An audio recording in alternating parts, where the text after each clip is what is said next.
Hello everyone, Torx here. We're going to be doing a keyboard review on the Logitech G510s. This is a really outstanding keyboard at a very good price. It's not super expensive. It's not super cheap either.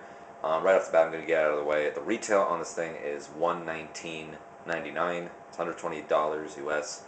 But if you go in the aftermarket, eBay, Amazon, I'm not saying buying it used, I'm saying even buying it new, just not directly from Logitech, you can get it for like maybe 90, 80 if you're lucky. That's the lowest I ever saw a new one. That was $80. But yeah, it's a really, really awesome keyboard for both gaming and casual use. It's a gaming keyboard, I'm going to call it. It is a gaming keyboard. But the thing is, it's just not mechanical. I made a review on the Logitech G510 keyboard. That was like a previous generation Logitech keyboard, I believe. I don't know if they're making it anymore. You can still get that one. I have a review on that if you want to know about that one. But that one, in the video I said it wasn't the best gaming keyboard just because it wasn't mechanical. I kind of take that back. It doesn't have to be a mechanical keyboard to be a good keyboard for gaming, I don't think. Mechanical is just pretty much better. It's just these rubber domes, I think they're called regular keys, work just fine. And yes, these keys are outstanding. They're just very good feeling keys. Not much to say about it. But yeah, the biggest thing you'll notice here is the screen. That's probably the first thing that jumps out at you. What's its uses? Well, I'll go over that. First, let's go over all the uses of the keyboard, what you're seeing here. You have your regular keys here, nothing special. And then the WSAD, it's kind of in like gray, if you can see that. See, it's a lighter here, so you can see a little better if you're using that for your gaming. It's the same color as these keys right here. I think the format, or the font rather, of the keys is really, really cool looking. It's kind of like squared off. I think it's cool. Whatever, not a big deal. And then right here, you'll probably notice these are the G keys. We have 18 different G keys. 18. A G key is a macro key. You can record these or set them. So let's say G18. I wanted it to be Control Z, undo for some reason. I could set it to that. So if I press G18, it would be the equivalent of pressing these two keys. So that's basically your undo button for any game, for any old games that you want your keys to be set. And for each profile, there's 3 profiles here. I'm on M3. There's M2. Here's M1.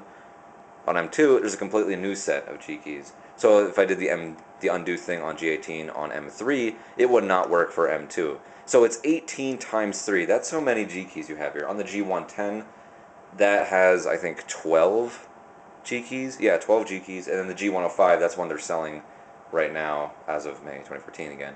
I think it has 6. That 18 is more than enough. 18 times 3, that's crazy. I don't even really use these things very much, but it's just there just to let you know. And yeah, it adds length to the keyboard. It's a slightly longer keyboard, not too long or anything, but remember you have this whole chunk of G keys right here. Not a big deal though. I think it's still really, really cool. It's a very cool design. There's a lot of cool keyboards out there that work very functional, but they don't look that great. They're just sort of like a block, just a rectangle. I like this sort of shape it has right here, and it kind of goes down. And the new Logitech like gaming G type icon right there is pretty cool. It's under like, it looks like glass or something. It's just a clear plastic. It's cool looking. It matches the G510s. It's their S series, I guess. You can see. That's the mouse I have. Yeah, G510s, it says there. So yeah, that's the M key, and you can set these colors to literally any color you want. It says 16 million colors on the site, and I definitely believe that. Any color on the color wheel. Go ahead, name any color. I have a spring green here, I have a magenta on this one, and I have like a red orange on this one, or just straight up orange on this one, I guess. Any color in between, you can set it to. Watch, I'll prove it to you right now. Right now I'm opening up the G program, the gaming software program that this comes with, and I'm going to set it to, let's go to like a red. There you go, it's red. How about more reddish, magenta-ish, now it's pink. How about I go to like a purple blue, light blue. These are all pretty cool colors. Wish you could set more of these settings because I like all these colors, but yeah. I'm gonna go back to what I was already at. And you can even set in between these colors, so like how saturated it is. If you want it not saturated at all, you can basically just go to a straight up white. You can darken it, which in other words is basically like it's like less brightness in a way, I suppose. But yeah, literally like full saturation. Literally any color you can think of, saturation, brightness, all that good stuff. So the G510, I think, was anywhere in between red and blue. That's still pretty cool, but this is any color. That's even cooler, I think. We have this little gaming mode switch right here. When you switch that, the little LED, and it turns on. It's a little switch right here. All that does is make it so these keys, the start keys, don't work. it will not allow them to function while it's turned on. So if you're in a game or something, so you don't slip or whatever and accidentally minimize your game for whatever reason. Not that big of a deal, but it's kind of cool to have, I guess. You also have these two buttons. These are for, it's a muting speakers that you plug into it and muting a microphone that you plug into it. And I'll show you that right now. I have a headset, which both has speakers and a microphone port. Just gonna put that in right there, and I have to let it for it to load. That's one thing I noticed with this keyboard. This, I guess, has to do with the display here. It has to kind of load it. Give it a second. Okay, transferring profiles. It says do not disconnect. While we're waiting, let's discuss what this button does. This just turns on off the LEDs. So if you're away from the room or whatever, you just turn it off. Or if it's in the morning, you don't need the keys. If you want your LEDs to last as long as possible, I'm sure it'll last literally like forever. I mean, think about how long your monitor lasts and how much light that's showing. I'm sure this will literally last you a lifetime. But whatever. In case you want to turn it off, you don't want to waste energy. Whatever. Good idea. And then you can see these blink, these turn red when they're muted. That indicates that they're muted. You can mute the headset or the microphone itself, so that's really handy. So you just plug in headphones in here. I'm not gonna unplug that for now. And then right here we have our media keys. These are super handy. The play and pause button, stop, previous, and next. Really, really, really, really, really handy. I really like it. It's for iTunes or something. You can pause or play it. You go next song, previous song if you're on shuffle or something, or if you're in Windows Media Player, or any media player for that matter. These things work. And this is your volume adjustment right here. Your computer's volume adjustment. You can mute your computer's audio just by clicking that. Yeah, and you see the little G510s right there. So just for now, let's just switch the color to an orange.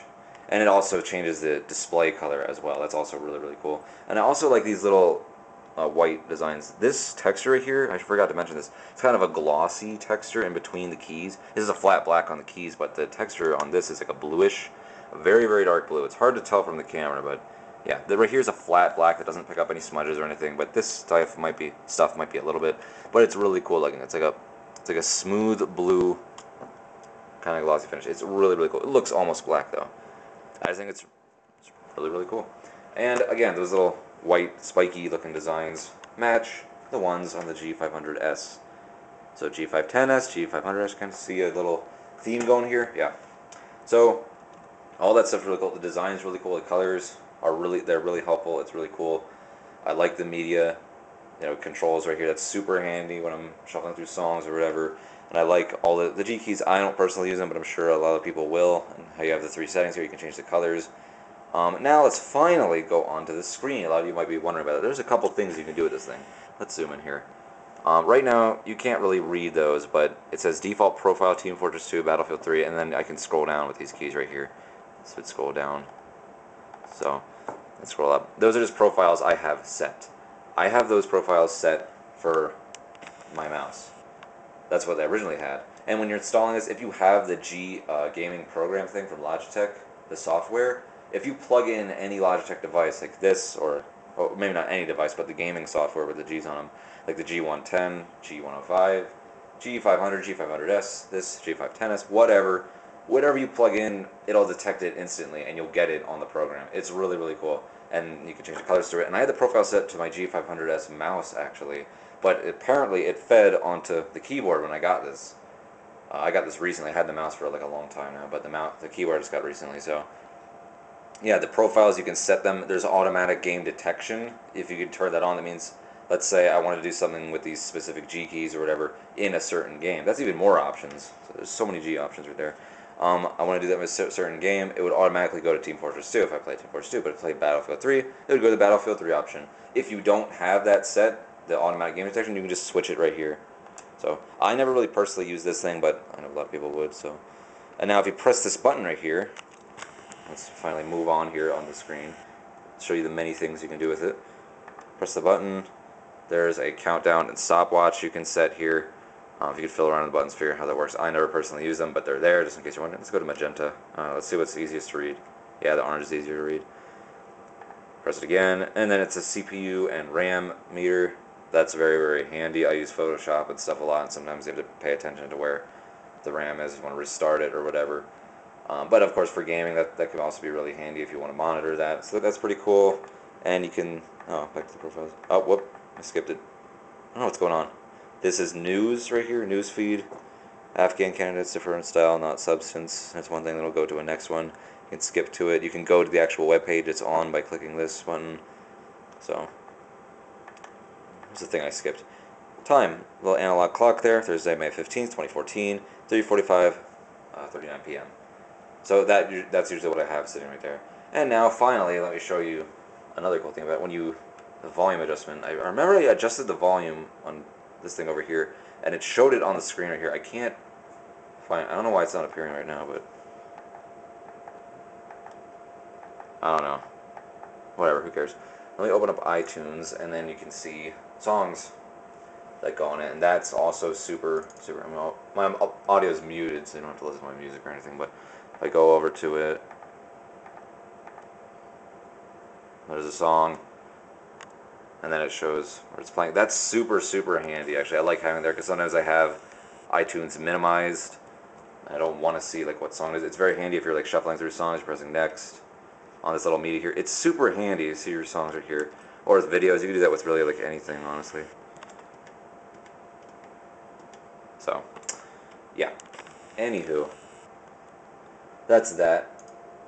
So that's the screen. There's a couple things you can do with it. You know, CPU, RAM meter, the clock, news feed, in case you're interested in that, the profiles. So that's basically what the screen does. And yes, that little thing where it shows the songs, that also happens when you have videos or any kind of media open, really. So, what else is there really to say about it? There's also one other thing. There's an addition of that, like, I don't know what it's called, but it's like a board piece that hooks onto here if you want to rest your wrists on that. There's no USB port in this. I don't know why they got rid of that. The G510 had that. This one doesn't, as far as I can see. There's no more cable management down here like the G510 had. That's fine. I didn't use it. Thought it was kind of useless, to be honest. And you have these little pegs here, which I like having them up personally because I like when the keyboard is more elevated like that on a slight angle towards me. I think it's a lot more comfortable. And yes, there's little rubber pegs down here too, so it doesn't slide as easily. So, that's basically it. I think there's more stuff I missed. Well, I could discuss how this recording thing works. You can hit MR, that can begin the recording. So you're like, oh, which key I want to do? G18. Now it's blinking, that means it's ready to record. So now you do your macros, do Control Z, just like I showed you, and then you just hit it again. And now it's recorded. Now G18 equals Control Z. Okay. And then if I went to here, it would no longer equal Control Z. You can also do this in the software itself. It's a little bit easier to set up your stuff. And then for each profile, each game profile, it's different for that as well. So that's really cool, I think. So yeah, that's basically it. Again, to recap, you got your media here, on off switch for the LEDs, your screen which can cycle through game profiles, news, countdown to stopwatch, CPU and RAM meters, and the time. And then if you have media open, media is on there as well. You can plug in your headset, speakers, microphone, both of them at once. You can mute them with these buttons instantaneously. You can mute your whole computer's audio for that matter right here, and volume control right there. And then you have the profiles, and you can change the colors of these profiles, and each profile is a different set of G keys. So there's so many bonus things with this keyboard. It's really cool looking, and it's got a decent price. Not super expensive, not super cheap. Like I said, 80 bucks, 90-ish bucks. I think that's a realistic price for this. I would like to see more like 60 or so, but that's, whatever. It's got the screen on there, so that's kind of the biggest thing that attracted me to the keyboard, but also I like the fact that I have different lights I can put on the keys. So that's that. It's an outstanding gaming keyboard thing. It's not mechanical, but who cares really? It's a really good gaming keyboard. Even if you don't game, I'm not much of a gamer really. I play games occasionally, but I do other stuff on the computer, and I think this keyboard's awesome. So that's all I could say. Outstanding keyboard.